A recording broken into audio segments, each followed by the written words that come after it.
So let's start with King in Black, number 3, the great Donny Cates. Yeah, this was awesome. I'll say right off the bat, this book, I feel like in my humble opinion, the pacing in this book was more manageable. If I could say that right, I don't know. I felt like the past 2 issues, Donnie was trying to get so much into the book that it just felt like things were happening so fast and they were so chaotic, which I believe was on purpose because of this event. You know, they going into the King in Black event, our heroes are like, we got this, right? We've got a backup plan. We can defeat him even before he shows up, and like all their plans go to shit, right? And so the pacing in the books, in the first 2 books, is very chaotic, very fast.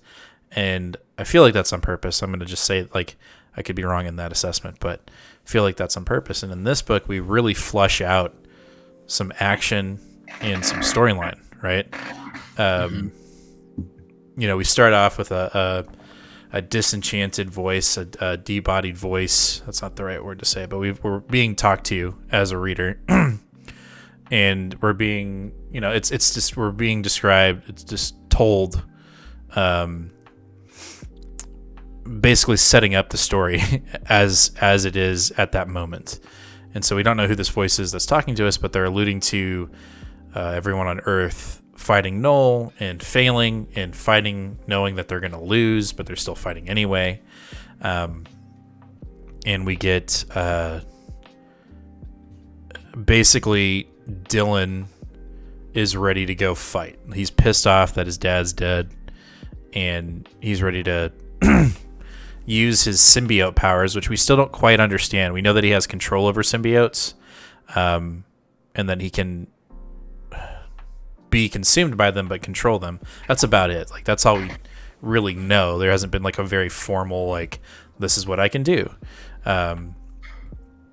And so he goes out on a tear, basically, with Wolverine and Spider-Man and Reed Richards, and they go to try to reclaim the city and reclaim some of the heroes. And through their fighting, we get this voice that is telling us, you know,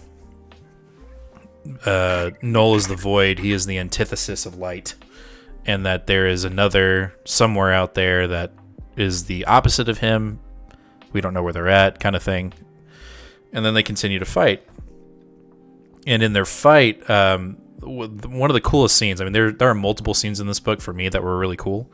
But when they come up on nullified Cap, and and Captain America throws his shield at Dylan, and he's like, I'm gonna borrow this, and literally stops it.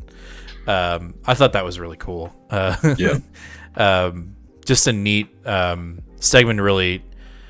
He's really outdoing himself in these books. They just look so damn good, and that scene was so kick-ass when he stops the shield, Cap's shield, and he borrows it, and then Dylan proceeds to basically psychic blast the symbiote off of Cap and saves him. And when he does this, Noel sees it. Like, he sees it through the rest of the symbiotes, and he's like, there you are. Like, I've been looking for you. And so Noel starts, like, taking symbiote goo that's throughout the city, and creates a giant hand and starts, chasing Dylan. And right when it looks like there isn't going to be any hope left, a massive strike of lightning hits the ground, and finally, Thor has shown up.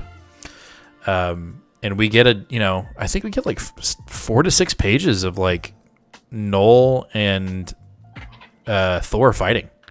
Yeah. And pretty damn epic. And I don't believe they've met like in person, except for the fact that Thor has had run-ins with Noel in the sense of like, what's that guy's name? The God Butcher? Gore. Because Gore had the All Black or whatever, one of the swords from Noel, which was retconned from Jason Aaron's run of Thor. So they've they've kind of crossed paths, I guess you could say, right? No, I wouldn't say they've crossed paths at all. I mean, Gore is very, very different than Null. Gore is just like a glorified strong guy, whereas Null is like a like god of the void. Like, yeah, right. Their powers are nowhere near each other. A step above a celestial, essentially. Mm-hmm. Which is really weird. Like, that's very hard for me to fathom. That Null is just that powerful. That he's just more powerful than a celestial. That's crazy to me. Yeah. Either way, they're fighting, and Thor's kind of like, I've dealt with things like you. You don't scare me. And they're just going at it, right? And at one point, it looks like Thor's gonna win. Like, he just rains down lightning and is just beating the shit out of Null. So it's at this point we're reading it going, oh, it's a 6-part book, might end in 3. And I can't remember what distracts Thor, but he's going in for like the killing blow, right? And he stops for some reason. I don't know if he's talking to Dylan or I'm gonna look at it really quick. I can't remember. But at some point, it's like he's just given the beatdown on Null. Is the Celestials get activated? That's right. So as he's beating the shit out of Thor, and he knocks his jaw off. That's right. Thor hits him with such a huge like swing that he knocks Null's jaw off, and he's pissed. Like, he's super pissed, and he's like, "Oh, you done did it now, boy." And he activates the nullified symbiotes. And while Thor is looking at that, Null summons his sword that, again, I don't know if it's called the All Black, or I'm very shaky on those terms. It's called All Black, the Necro Sword. So the Necro Sword. He pulls it out of his off of his back. And what's funny is, in the physical book, if you're not reading it digitally, it's like, he's like, "Oh, you done did it now. I'm going to kill everybody. You will all burn." And he's pulling the sword out of his back, and then, like, you want to turn the page, and as you turn the page, it's a giant ass ad for X-Men Legends #1. Like, like, damn it! But I knew exactly what was going to happen the minute I turned the page. Turn the page, and Null shoves the sword from the back to the forward, so through Thor's chest, the sword goes through. And you're just like, okay, that's wow. Mm-hmm. And Null's just kind of like, and you're done. And at this point, it's looking pretty shitty. And then all of a sudden, our boy Tony Stark has shown up on a symbiote dragon. He's got it all corrupted with his technology, and he's got a Null symbol on his forehead, but it's white. And so he's figured out a way to control at least this symbiote dragon. And I think it's Richards. It's like, "Oh, you brought a dragon. Great. What are we going to do with that?" He's like, "No, I don't think you quite understand. I can manipulate this thing however I want." And in the next turn, he's turned it into a giant symbiote, or a giant celestial symbiote. And so now he's using it as like a giant kaiju robot to fight the other celestials. So again, this book literally has everything. So while this is going down, Thor is basically having his dying breath. Null has captured Dylan, and in his dying breath, or in his wounded breath, I'm sure Thor's not dead. No. But he sends his crows to go. He calls on a specific person. He's like, "Go find him now." And so we go back to these bubbles of this voice that's talking to the reader, and this is where it gets a little interesting. So we know of this being of light that's the polar opposite of Null. It's been teased in the Web of Venom. I forget the guy's name. The guy that was the gunslinger kind of dude. What was that issue? I'm not sure. What's that guy's name? He's one of the original Kree. Like, he's like one of the segment. Oh, Wraith. Wraith, right. So in that Web of Venom Wraith, he talks about